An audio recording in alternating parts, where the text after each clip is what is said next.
ഞാൻ രേഖ. ഇന്നുണ്ടാക്കുന്നത് ഓണസദ്യ സ്പെഷ്യൽ സാമ്പാറാണ്.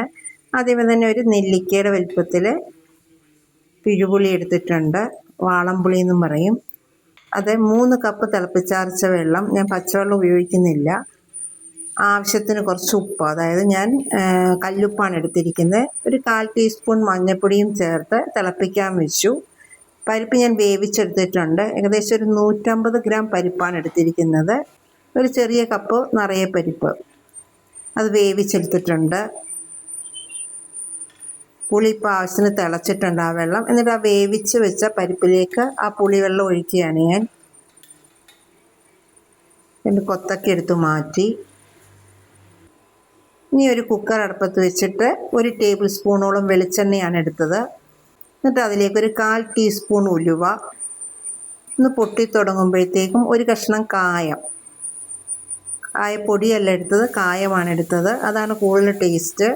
എന്നിട്ട് അതിലേക്ക് വെണ്ടയ്ക്ക, അതൊക്കെ അവരവരുടെ അളവനുസരിച്ച് പച്ചക്കറി എടുക്കാം. ഞാനൊരു 4 മുതൽ 5 പച്ചമുളക് എടുക്കാം, എരിവനുസരിച്ച്. ഞാനൊരു 5 പച്ചമുളക് എടുത്തിട്ടുണ്ട്. പിന്നെ അതിലേക്ക് മുരിങ്ങക്കോല്, തക്കാളി, വെള്ളരിക്ക, മത്തങ്ങ, ഇത്രയും കഷ്ണങ്ങളാണ് ഞാൻ എടുത്തിരിക്കുന്നത്. അതിലേക്ക് 1 കപ്പ് തിളപ്പിച്ചാറിച്ച വെള്ളവും, അല്ലെങ്കിൽ ചൂടുള്ള വെള്ളമായാലും കുഴപ്പമില്ല, 1/4 ടീസ്പൂൺ മഞ്ഞൾപ്പൊടി, കുറച്ച് ഉപ്പും ചേർത്ത് ഒരു മീഡിയം ഫ്ലെയിമിൽ 1 വിസിൽ മതി. സാമ്പാറിലേക്ക് ചേർക്കാൻ കുറച്ച് ചെറിയ ഉള്ളി എടുത്ത് വെച്ചിട്ടുണ്ട്.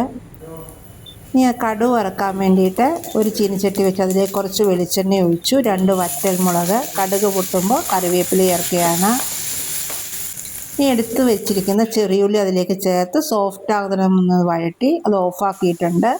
വാങ്ങി വെച്ച് അതിലേക്ക് 1 ടേബിൾ സ്പൂൺ മുളക് പൊടി, 2 ടീസ്പൂൺ മല്ലിപ്പൊടി, 1/2 ടീസ്പൂൺ കായപ്പൊടിയും, 1/4 ടീസ്പൂൺ മഞ്ഞൾപ്പൊടിയും, കുറച്ച് കായവും ചേർത്തിളക്കി അത് തിളച്ചുകൊണ്ടിരിക്കുന്ന പരിപ്പിലേക്ക് ചേർക്കുകയാണ്.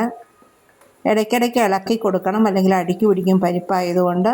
അതുപോലെ അടി കട്ടിയുള്ള പാത്രത്തിൽ വേണം വേവിക്കാൻ. ഇനി ഒന്ന് തിളച്ച് കഴിയുമ്പോൾ അതിലേക്ക് വേവിച്ച് വെച്ചിരിക്കുന്ന പച്ചക്കറി ചേർത്തിളക്കുകയാണ്.